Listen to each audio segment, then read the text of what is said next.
Le chevet font partie intégrante de la beauté d'une femme. Welcome, bienvenue à toutes et à tous. Ça, c'est tout autre numéro de votre émission Les Arts. Et aujourd'hui, nous allons vous plonger, bien sûr, dans l'art de la coiffure, mais plus précisément, nous allons parler de la coiffure traditionnelle parce que c'est un héritage culturel que nous devons absolument valoriser et favoriser face à la mondialisation. Pour faire belle, nous avions bien voulu recevoir pour vous une ambassadrice, bien sûr, de la culture qui met en valeur la coiffure traditionnelle. On va la découvrir justement à travers cette rubrique Portrait d'artiste.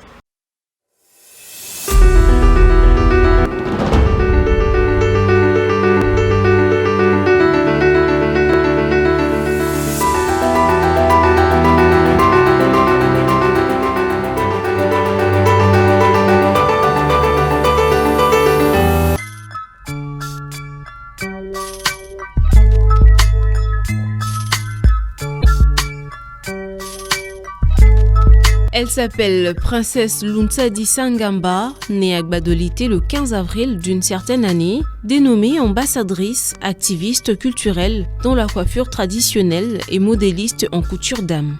Princesse est aussi coordonnatrice nationale de l'Association de coiffeurs du Congo, présidente de la structure Moissy Azur Art, qui preste à travers plusieurs activités pour promouvoir la culture congolaise par la coiffure traditionnelle. En 2023, elle a obtenu le trophée Tofulana dans la catégorie Meilleur espoir de la culture congolaise.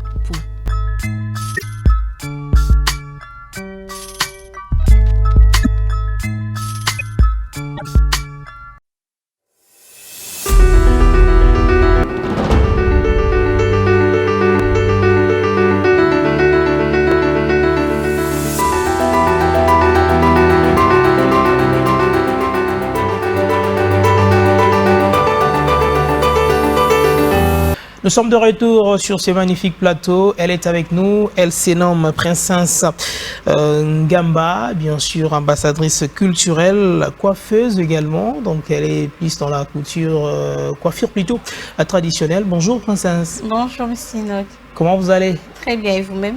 Très doucement, bien. Bon, expliquez-nous un peu votre habit ici. Ça nous tique un peu, hein? C'est quel modèle, ça? C'est un plaisir. Je vous dis déjà merci pour l'invitation. Okay. Alors, ça, c'est l'accoutrement vraiment africaine, congolaise. Et l'ensemble de ce que je vais porter, je peux les nommer bon, à Lingala, on appelle ça Kanzaku ou Akala. Mais en français, c'est les corsages. Et c'est un corsage avec la jupe, quoi. Avec la jupe. Alors, avec vous, nous allons parler plus précisément de la couture, de la coiffure, j'ai tendance à dire coiffure traditionnelle. Oui. Mais je sais que vous avez aussi mis vous-même, donc ces modèles. Bon, avant que vous puissiez nous expliquer autrement, vous avez mis quel modèle? C'est quoi les noms déjà de ceux que vous avez portés? Les dés noirs, on appelait ça Matuka. Mais ça, je l'ai nommé Uzura, parce que ça reflète la beauté simple, pas de complications, et ça fait la classe. Vous avez fait ça avec quoi? De mèches pour que ça sorte comme ça ou non, avec mes cheveux. Avec mes cheveux et les fils. Mais vous avez voulu justement valoriser cette culture, bien sûr, africaine. D'où est venue d'abord l'idée pour savoir comment vous pouvez valoriser ou promouvoir cette culture? Voilà. Dans l'entrée des jeux, je suis coiffeuse au départ. À l'époque, je crois il y a 5 ans avant, en arrière, j'ai coiffé au fait comme tout le monde. J'ai habillé aussi les mariés avec la modernité qu'il y a sur le marché et tout. Mais il faudrait être victime de quelque chose pour en défendre la cause. Et aussi, par souci des questions, par souci identitaire, au fait, je me suis dit, pourquoi ne pas sortir un peu de l'ordinaire? Parce que si tout le monde fait la même chose, finalement, il n'y aura pas de la marque. Alors, nous sommes sortis de l'ordinaire pour redonner un peu l'image de la RDC sur cet aspect-là. Parce que dans la culture, l'aspect culturel, il y a plus la valorisation du côté musique, humour et tout, qui n'est pas mal en soi. Ça fait aussi l'image de la RDC, mais nous avons constaté qu'il y a eu un peu ces silences radio sur l'aspect culture lié à la chevelure de la femme, alors qu'il y a plusieurs informations liées à cela, plusieurs histoire qui retrace même l'histoire de la RDC à travers, par exemple, Madame maman, par exemple, Mbiliabel, qui est aussi l'artiste et musicien, mais qui à l'époque, elle s'est présentée trop belle avec sa culture chevalière. Nous citerons par exemple Bobby Ladawa, l'épouse de l'ex-président déjà décédé, Mobutu, qui, lors de ses modèles ou lors de ses sorties, elle s'est présentée au naturel. Vous allez me dire par exemple que non, à ces moments-là, il n'y avait pas ces normes de beauté qui a la modernité aujourd'hui. Nous sommes d'accord, mais lors des moments vraiment importants pour un sortie, pour un discours, lorsqu'elle se permettait de se présenter aux cheveux naturels parce qu'elle connaissait la cause. Alors si nous défendons aujourd'hui la cause de la coiffure traditionnelle, c'est pour laisser l'héritage à nos enfants. Parce que si on se lève aujourd'hui, 10 ans ou 5 ans après, l'enfant qui va naître aujourd'hui aura l'impression que la modernité sur le marché, c'est notre histoire. Alors qu'en réalité, ce n'est pas notre histoire. Alors en réalité, ce n'est pas notre histoire. Ça fait déjà combien d'années depuis que vous êtes plongé dans ça, effectivement, pour que vous puissiez rester vraiment tenace en tant qu'ambassadrice? De façon générale, c'est ma 3e année, mais de façon vraiment professionnelle pour marquer que la culture congolaise, c'est mes inannées en fait, juste dans mes inannées. Vous êtes au début là? Oui, au tout début. Alors sur le plan éducationnel, que représente exactement la coiffure traditionnelle selon vous? Sur l'aspect éducationnel, ça retrace l'histoire. Vous savez, si on doit retracer l'histoire, comme je disais tantôt, de 32 ans de vie des mamans, des présidents Mobutu, si on prenait que l'aspect de sa femme, on comprendrait dans quel moment elle faisait face à la population et comment est-ce que quelles étaient les significations de ces différents modèles qu'elle présentait là. Et non seulement ça, sur l'aspect éducationnel, il y a, vous savez, après l'esclavagisme, ou même avant, ou même pendant, lorsqu'il y a eu la déportation de l'homme à l'Occident, il y a eu des femmes, à travers leurs cheveux, elles parvenaient à faire des provisions. C'est-à-dire qu'il y avait de ces modèles, par exemple, comme moi, mes cheveux ici, je prends peut-être des graines de maïs, je mets dans mes cheveux.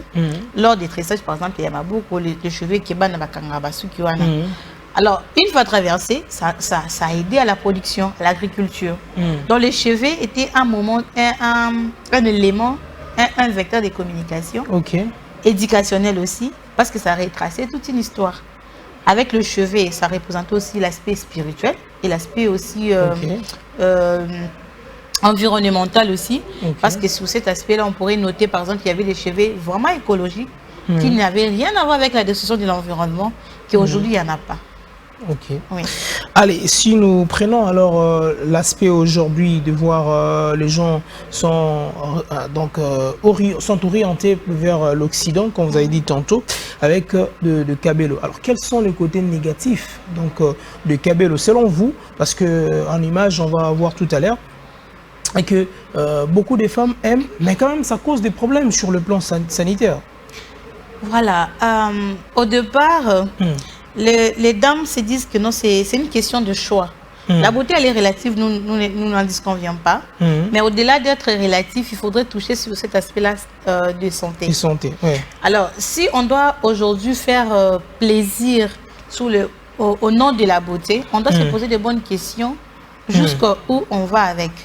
Parce que si on se laisse emporter par la soif, les complexes de la modernité. On risquerait de développer des maladies sans les savoir. Je citerai ici par exemple l'alopécie, qui est la maladie de la peau, la chute de peau. Et aussi, non seulement que c'est là, mais les additifs chimiques qu'on utilise pour les cols, afin de poser ces lastres-là. Personne ne peut vous mentir dans le sens que ça nuit à la santé. Déjà, tout ce qui est chimique, ce n'est pas la bienvenue à la santé. Mais lorsque les femmes s'acceptent face à ces additifs chimiques-là, ça va dans leur sang et ça crée d'autres maladies. On dit que les cancers se développent lorsqu'il y a la multiplication en désordre de cellules du corps humain, causée par la présence de tout ce qui est néfaste à la santé. Alors, chacun doit seulement se poser de bonnes questions. Jusqu'où elle veut aller avec sa santé. Est-ce question d'honorer l'environnement ou est-ce question de se protéger pour rester longtemps en vie? On ne dit pas que non, si vous faites un recul à nos cheveux traditionnels, vous allez rester éternellement. Non. Chacun de nous mourra de quelque chose. Mais il ne faut pas précipiter sa mort parce qu'on veut être belle.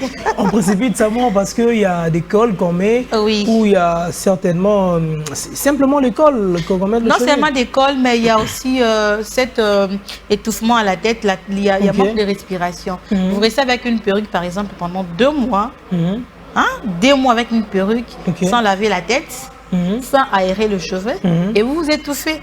En image d'ailleurs, on montrait par exemple la fille où elle a ses perruques, mais la tête pue. Au temps présent, voilà, je laisse dire, la coiffure traditionnelle a quelle importance? Parce qu'on dirait que le monde évolue, non? Il y a l'évolution qui arrive, on doit s'adapter par rapport à la mondialisation. Mais vous voulez qu'on garde seulement cette tradition. Mais quelle est son importance actuellement? Actuellement, je dirais que c'est à 2 volets, par exemple. Déjà, chaque peuple est les reflets d'où il sort, au fait. Si, par exemple, présentement, là, si je me rendais, par exemple, en Europe, comme je me suis habillée là, on ne va pas poser la question si je viens d'où. On va dire que non, elle vient de l'Afrique. Parce qu'il y a des éléments qui communiquent de là où je viens. Alors, si aujourd'hui, on se laisse influencer par la mondialisation, qui n'est pas mal, mais il faudrait trouver l'équilibre entre la mondialisation et nos valeurs traditionnelles. Parce que si on se laisse emporter par ça, je vous jure, on n'aura plus l'histoire. Déjà, l'histoire est en voie de disparition. La culture coiffure reste orpheline. Il n'y a pas de défenseuses de cette culture-là. Alors, pourquoi ne pas rappeler à la population, rappeler la conscience de la population dans ce sens de sauvegarder la culture? Parce que si vous sauvegardez la culture aujourd'hui, c'est dommage, c'est votre histoire. Parce qu'on a vu récemment, non, il y a eu la première édition de Francophonie, je crois. Ouais, Francophonie. Il y a eu plusieurs cultures qu'on a présentées. Il y a eu même la gastronomie. C'était pas la première édition, c'était la 9e. La 9e première fois en RDC. La toute première fois en RDC, c'est la première édition. Voilà. Alors, si on devait représenter les cultures de tous ces pays-là, avec leur culture chevelure, vous imaginez un peu la beauté que cela allait faire. Chacun allait retracer l'histoire de son pays. Au travers quoi? Au travers la coiffure. Alors, en parlant de différentes cérémonies ou manifestations, pour mettre de coiffure traditionnelle, c'est seulement dans de mariages traditionnels où on peut aussi porter une coiffure traditionnelle dans une fête ou un mariage religieux, par exemple. Oui, déjà à ça, lorsqu'on dit déjà mariage traditionnel ou autres mariages coutumiers, il y a même l'essence de la culture. Mais aujourd'hui, c'est le contraire. C'est le contraire. Aujourd'hui, lorsqu'on dit coutumier, on reste au niveau du pain. Alors que ça devait aussi aller au niveau de la gastronomie, au niveau de sa chevelure. C'est-à-dire que si, par exemple, moi, je suis, par exemple, mon gars là, et que je dois me marier, mais attends, je dois faire valoir, briller en ma culture, du haut jusqu'en bas. Alors, pour des cérémonies, par exemple, il y a mariage coutumier, il faudrait vraiment laisser la place à la culture congolaise lors de mariage coutumier. Là, vraiment, on doit interpeller tout le monde. Si c'est coutumier, c'est coutumier. Si c'est religieux, c'est au choix. Mais il y a plusieurs modèles qu'on peut réaliser. On peut adapter. On peut adapter pour se représenter, au fait. Par exemple, moi, pour un mariage civil, comme ça, là, je mets ma robe, ou soit mon pantalon, ou soit ma tenue, je me présente. Et ça fait unique, ça fait classe. Alors, vous faites comment pour ressortir les différents modèles? C'est un peu difficile, mais ce qui est difficile, c'est ce qui est bon. Sinon, les ancêtres ne vont pas nous accompagner. Voilà, déjà, en fait, lorsque les clients ou la cliente se présente auprès de nous, ils nous disent juste ce qu'elle veut. Par exemple, récemment, on a coiffé une dame. Elle avait des séquences des théâtres, en fait, parce qu'elle est journaliste aussi, mais en même temps, elle est artiste. Elle m'a dit que non, elle aimerait représenter une femme du village, mais dans la modernité. Je te jure, si tu voyais la photo, tu n'allais pas croire, c'était tellement joli. Et au-delà de ça, il y a des catalogues, comme je disais, on présente le modèle, c'est à la personne de choisir. Maintenant, il y a les retouches dans le sens où si c'est pour de réunions, de travail, il y a par exemple des croquis qu'on ne met pas, par exemple, sinon ça ferait vraiment comme si elle partait au champ. Mais on essaye d'adapter cela pour que ça ne puisse pas la gêner, par exemple. Pas trop exagéré, mais bien présenté. Où elle peut s'y rendre partout où elle pourra. Et ça ne va pas gêner la population, comme par exemple ce que j'ai mis. Donc, le modèle-là provient aussi de vos clients, alors de vous-même, pour présenter votre catalogue, les images que vous mettiez dans ces catalogues-là. L'imagination de créer des modèles viennent de vous-même. Et comment vous faites exactement pour l'avoir, hormis le modèle que vous apportent vos clientes? L'inspiration est la clé de tout. Ça vient d'où? Oui. Bon, j'attire de mon inspiration dans l'observation, en fait. Ok. Quand, par exemple, vous admettez que vous étiez une femme, si je devais vous tresser, en vous regardant, je comprends votre morphologie, votre physique et tout, je peux vous proposer les modèles, tu vois. Parce que c'est pas il y a des modèles qui ne sont pas adaptés à d'autres morphologies de la femme. Vous voyez, par exemple. Alors ça, c'est quand je dis l'inspiration, je ne sais pas vous expliquer d'où vient mon inspiration, mais n'empêche que nous puissions proposer ce qui nous passe par la tête au regard des écrits, par exemple. On peut faire un petit croquis, un dessin, ou carrément on télécharge d'autres modèles qui sont déjà prédisposés dans les différents sites internet aussi. Si la personne est d'accord avec ça, on les coiffe. Mais sinon, si elle dit que non, je n'ai pas de modèle, je n'ai pas d'inspiration, je m'abandonne dans votre main, nous, on propose quelque chose de bien qui va aussi aller avec sa morphologie. Voilà, sa morphologie. Alors, lorsque vous faites ça, vous liez aussi le traditionnel avec la modernisation. Si quelqu'un vient et dit, bon, moi je vais, comme vous venez de dire tout à l'heure, je vais d'une femme des villages, mais en modernité. En modernité, il y a des accessoires qu'on ajoute à cela pour faire vraiment l'aspect féminin. Et aussi, à l'époque, il y avait ces modèles-là où on coiffait. La façon de coiffer ces modèles-là n'avait rien à voir avec la modernité d'aujourd'hui. Alors aujourd'hui, la modernité dit par exemple de mettre les babilleurs, par exemple, de faire un peu trop serré, mettre du gel et tout. Ça, la modernité. Mais on garde cet aspect-là traditionnel. Ok.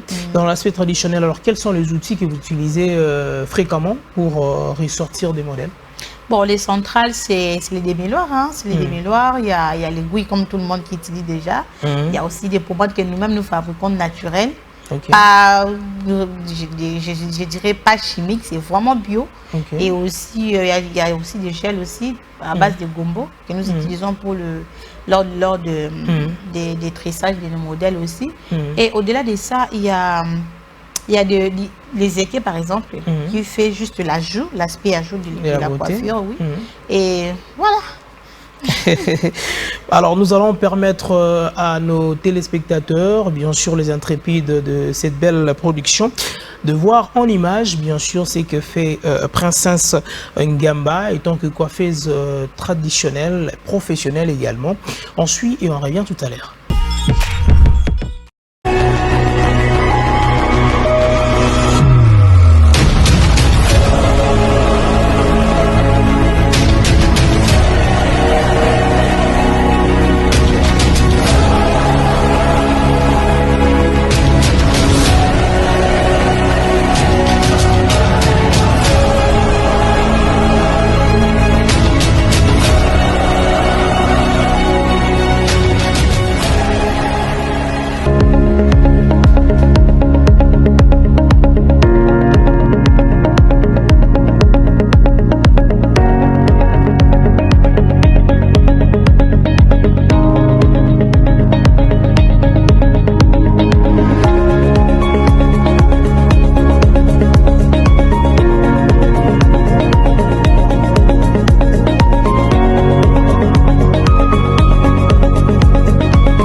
Allez, nous tendons petitement vers la fin de notre speech d'aujourd'hui. Je nous rappelle que nous avions reçu pour vous Princesse Ngamba, qui n'est autre que coiffeuse traditionnelle. Elle est ambassadrice de la culture, mais également, elle a aussi sa structure qui se nomme Ouzurar, et cette structure qui promouvoit la culture et l'art congolais, bien sûr, dans ce qui concerne la chevelure. Alors, je vous reviens. Ouzurar, l'idée était venue d'où aussi pour créer cette structure? Bon, pour la petite histoire, de façon un peu rapide, je suis coordonnatrice de l'association des coiffeurs du Congo et on militait plus sur le bien-être des artistes et coiffeurs qui sont d'ailleurs négligés et la reconnaissance et la valorisation du métier des artistes et coiffeurs. Alors, sur cet aspect, on s'est dit, bon, de façon générale, tout le monde doit se faire de l'argent et doit se sentir à l'aise dans ce qu'il fait. Alors nous, on doit vraiment ressortir, au-delà d'être coiffeuse, on doit ressortir de l'ordinaire pour créer un peu la marque. Alors, on s'est dit, si c'est la femme qui est le centre ou le cerveau moteur de la beauté que les hommes admirent. Il faudrait ramener cette femme-là et ce qui était ses valeurs identitaires. C'est comme ça qu'on s'est dit, on doit créer une structure dont Pire est ma femme, mais qui va aussi laisser la place à l'homme, parce qu'on ne peut pas aussi faire sans l'homme. Des hommes genrés. Genrés comme nous, hein? Oui, comme vous, comme M. Gary, comme M. Mike aussi.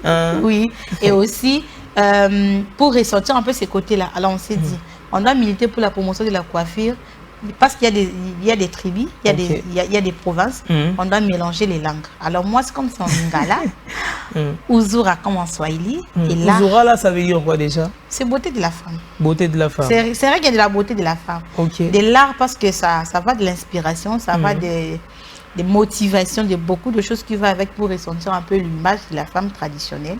Voilà pourquoi nous avons créé la structure Moi Si Ouzoura. Moi Si Ouzoura. Alors, j'aimerais que vous passiez un message vraiment en lingala pour les jeunes filles qui nous suivent maintenant, parce que c'est plus qui aiment de Kabelo Verré, quelqu'un en a 8, 9, 10. Je ne sais pas qu'est-ce qu'elle fait avec tout ça, et des fois aussi sur le coup, hein, avant de passer ces messages, il y avait une campagne que vous avez menée là de Battre la poche, c'était quoi? Oui, Ndeko Mobali, Battre la poche, Kabelo Azan de Kwampiaka. Alors, pourquoi nous avons lancé ça? Parce qu'on a remarqué que par amour, hein, l'homme est prêt à tout. Par amour. Mais au-delà d'être prêt à tout, mais au fond de lui, il y a des remords qui ne montrent pas à la femme. Mais il faudrait que la femme soit en mesure de comprendre cela pour épargner son homme dans tous ces soucis-là. Alors, lorsqu'on a lancé les campagnes de combat de Battre la poche, nous sommes partis dans un sondage. On a vraiment interrogé beaucoup d'hommes. Les motards, les chauffeurs, les hommes mariés, tout. On a vraiment interrogé. Et les rapports, c'est 50% des hommes se plaignent. Parce que la femme n'arrive pas à comprendre les coûts de ses finances par rapport à la mondialisation. Imaginez-vous, vous avez votre femme, du 1er au 30, c'est là par exemple 3 fêtes. Ou les conditions, parce qu'aujourd'hui les femmes, on veut vraiment ressembler aux novellas et tout. Elles vont se dire que nous tous on sera à Catalina. C'est l'un des modèles de perruques et tout. Mais toi, tu es consciente que ton mari ne peut pas t'acheter les Catalina. Mais parce que c'est quelque chose de groupe, tu vas harceler, faire chanter ton mari pour t'acheter les Catalina. Alors que tu es consciente, par exemple, que ses finances ne permettent pas, mais tout ce qu'il peut dépenser à cela, il peut épargner pour faire avancer votre relation. Alors, par souci ou par amour, l'homme va se battre. Alors, quand tu as un bagnon, à son vélo Catalina et après. Il regrette après. Il regrette après. Mais entre eux, lorsqu'ils vont se rencontrer autour d'un verre, ils disent, ah mon cher, moi ça va pas. Il ne viendra pas te le dire à la maison. Toi, tu auras l'impression que non, mon mari, ça va, alors que ça ne va pas. Au fond de lui, ça arrange son âme. Et ce qui n'est pas bien. Alors nous sommes dit, on doit réveiller un peu la conscience. Vous les hommes aussi, il ne faudrait pas céder dans la caprice union sur Yabassi. Tout caprice n'est pas caprice, tout chantage aussi n'est pas chantage. Parce qu'en réalité, même si au salaire monté, si elle doit t'aimer, elle va se mater. Voilà. Alors, nous allons passer un message dans la lingala. Ok. Pour la négociation sur la nabiso, votre caméra est là. Il y a ça importance, il y a linga coiffure traditionnelle pour nous vendre culture nabiso et même temps histoire. Il y a moka nabiso et na identité au tozanango tant au kinepe libanda to au valoriser il y a même dans la maison. Ok. Salut les dames. Basi bandeko mibali. Kozala kitoko ezali don. Soki nzamba sala kitoko milinga ndenge ozali. Zala pe fier ndenge ozali. Les problèmes c'est que modernité ça non ma bête. Mais so moni modernité zo peser plus sur yo. Zala des complexes toi en fait. Zala complexité. Milinga au naturel. Vu que on est bantou, on doit faire la fierté de notre culture.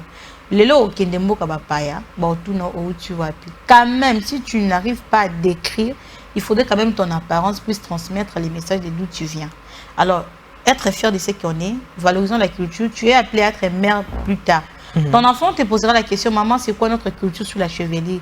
Il faut être à mesure, ne serait-ce dans 2 minutes, pour expliquer ce qu'est la valeur traditionnelle.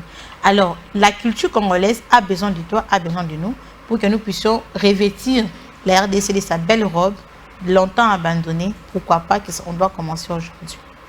Voilà, c'est très très bien dit. Alors, quel sera votre dernier message par rapport à notre émission d'aujourd'hui? Comme nous avions parlé de la coiffure traditionnelle, vous êtes l'ambassadrice bien sûr de la culture et aussi on peut dire coordonnatrice d'une structure Usurar.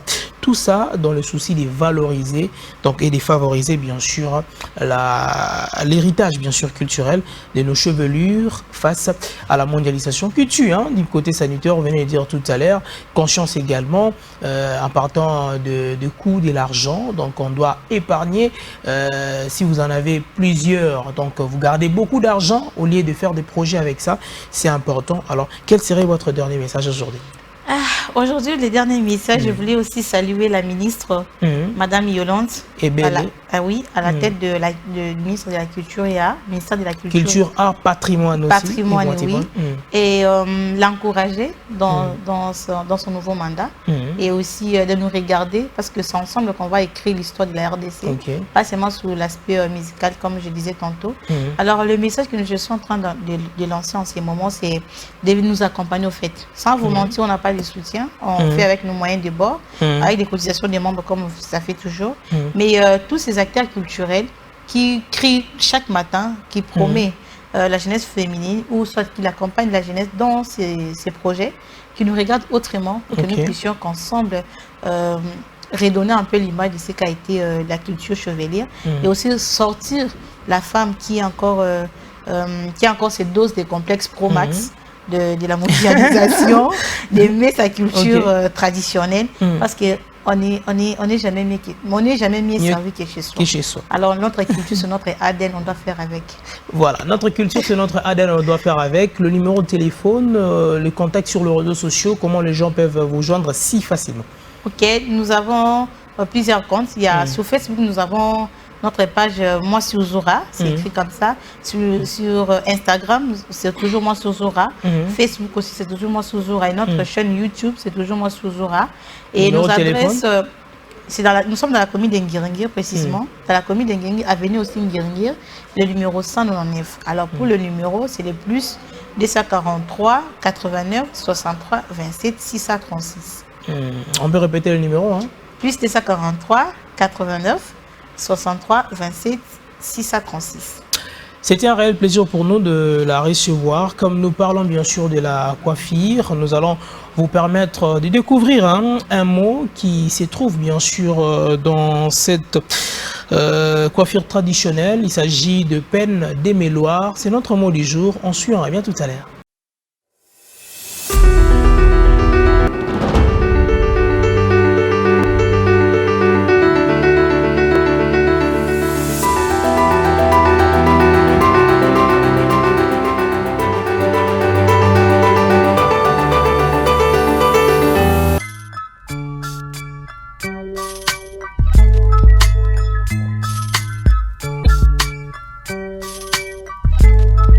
Le peigne démêloir est spécialement conçu pour séparer et démêler les cheveux sans endommager leur structure, ce qui en fait un excellent outil pour garder une chevelure saine et en bonne santé.